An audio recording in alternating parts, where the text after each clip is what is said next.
हमने इस चैनल का नाम रिव्यू मास्टर विक्रांत से अब डिफेंस टुडे रख दिया है। नाम नया होगा, काम पुराना ही होगा।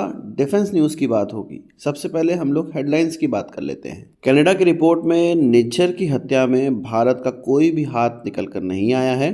डीआरडीओ को चाहिए किलो क्लास सबमरीन प्रोजेक्ट 76 के इनोवेशन के लिए। जॉर्ज सोरोस का लड़का पहुंचा बांग्लादेश यूनुस से मिलने।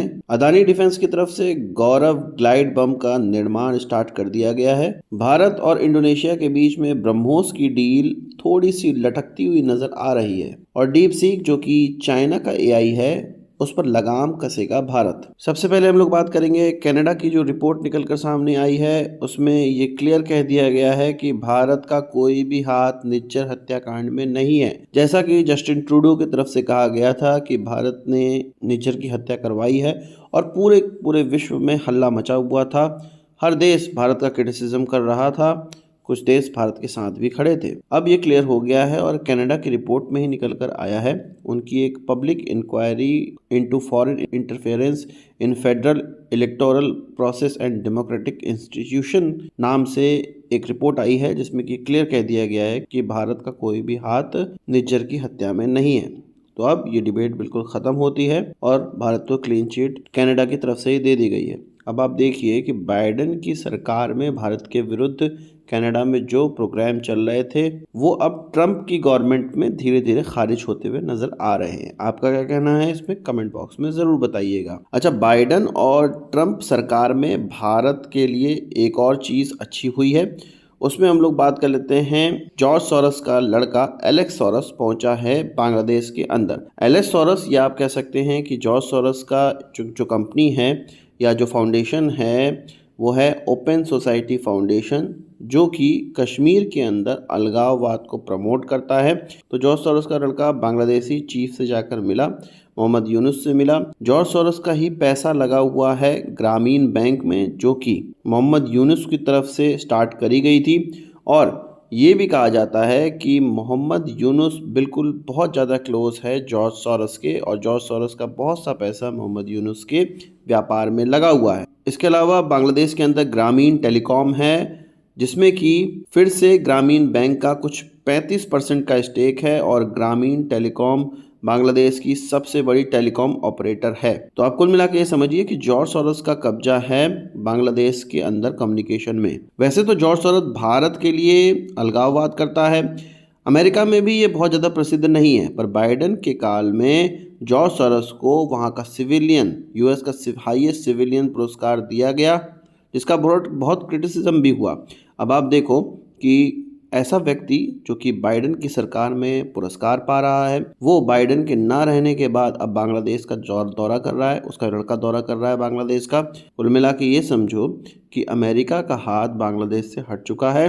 अब ऐसे व्यक्ति जो कि भारत विरोधी हैं वो बांग्लादेश का हाथ थाम रहे हैं और अब इनके हाथ में बागडोर है बांग्लादेश की और ये भारत के खिलाफ कोई ना कोई प्रॉब्लम क्रिएट करने ही वाले हैं। और इन्हीं सब चीज़ों की बात एलेक्स सोरोस पहुंचा होगा करने बांग्लादेश के चीफ से। आपका क्या कहना है इस पे कमेंट बॉक्स में ज़रूर बताइएगा। अदानी डिफेंस की तरफ से भारत के द्वारा बनाया गया या भारत की तरफ से डेवलप किया हुआ लॉन्ग रेंज ग्लाइड बॉम्ब का जो निर्माण है जिसका नाम गौरव है उसको शुरू कर दिया गया है। अभी ये लो रेट इनिशियल प्रोडक्शन में है, मतलब धीमे धीमे इस हथियार को बनाया जाएगा, इस ग्लाइड बॉम्ब को बनाया जाएगा, इसकी टेस्टिंग की जाएगी, क्वालिटी चेक किए जाएंगे अच्छे से परफॉर्म कर रहा है कि नहीं, और उसके बाद इसका फिर बहुत तेज़ी से निर्माण स्टार्ट कर दिया जाएगा।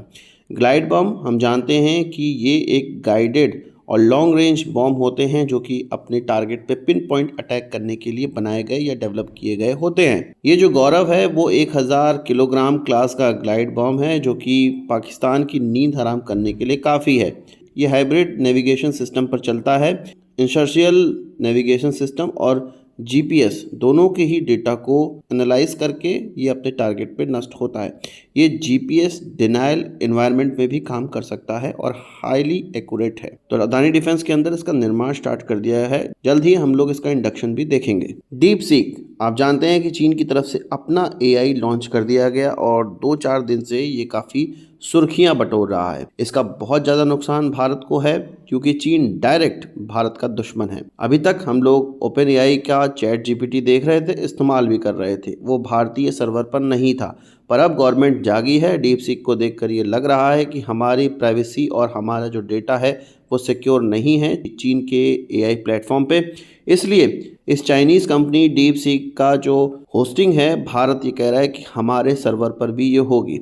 हमें इसके लिए बहुत ज़्यादा जीपीयू के सर्वर की आवश्यकता है, तो उसकी तैयारियां की जा रही है और जल्द ही हम डीप सीक को अपने सर्वर पर देखेंगे, भारत अपने सर्वर पर देखेगा। इससे होगा ये कि थोड़ा चेक एंड बैलेंस रखा जाएगा इस कंपनी पर या इस कंपनी के द्वारा जो डेटा लिया जा रहा है, और वो विदेश जाने से थोड़ा बहुत बच सकेगी। हालांकि चाइनीज़ कंपनी है, विश्वास नहीं किया जा सकता है, पर क्या करें, ये ओपन सोर्स कंपनी है। अगर हम इसको अपने सर्वर पर नहीं रखेंगे तो कहीं ना कहीं किसी न किसी सर्वर से ये चालू रहेगी और हमारा डेटा बाहर जाता ही रहेगा। यूरोपियन देशों में अब ये बहस छिड़ गई है कि ये जो डीप सीक निकल कर आया है, चाइनीज़ कंपनी निकल कर आई है, इसका जो एआई मॉडल है वो क्या चैट जीपीटी पर ही है या दूसरी कंपनियां जो एआई मॉडल डेवलप कर रही हैं उनसे तो कहीं एपीआई इसका चुराया हुआ तो नहीं है।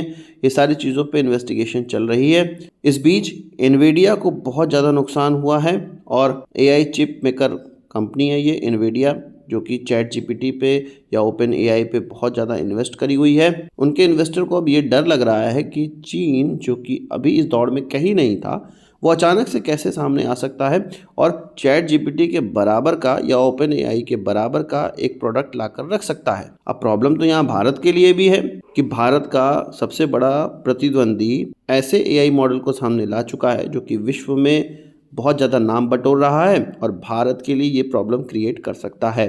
अब देखते हैं भारत इसके खिलाफ क्या करता है। आपका इस पर क्या कहना है, कमेंट बॉक्स में बताइएगा। डीआरडीओ ने अब इंडियन नेवी से कहा है कि उनको एक किलो क्लास का सबमरीन ट्रांसफर कर दिया जाए क्योंकि प्रोजेक्ट 76 के तहत एक नया सबमरीन बनाना है जो कि प्रोजेक्ट 75I की कैपेबिलिटी रखा हुआ होना चाहिए। इसके लिए हो सकता है नेवी की तरफ से किसी डीकमीशन सबमरीन को डीआरडीओ को दिया जाए और डीआरडीओ का जो सबमरीन प्रोजेक्ट 76 के तहत डेवलप होगा, इसका मतलब ये है कि वो एक किलो क्लास के सबमरीन पर बेस्ड होगा। इसके अलावा बात कर लेते हैं भारत इंडोनेशिया रिश्तों की।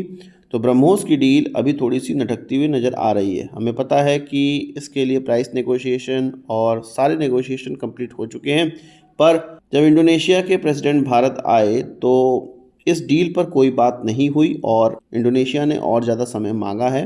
हो सकता है इंडोनेशिया के पास पैसों की कमी पड़ रही हो या वो और समय लेना चाहते हैं नेगोशिएशन में, कुछ भी हो सकता है। पर अभी ये डील फाइनल नहीं हो पाई इस विजिट में।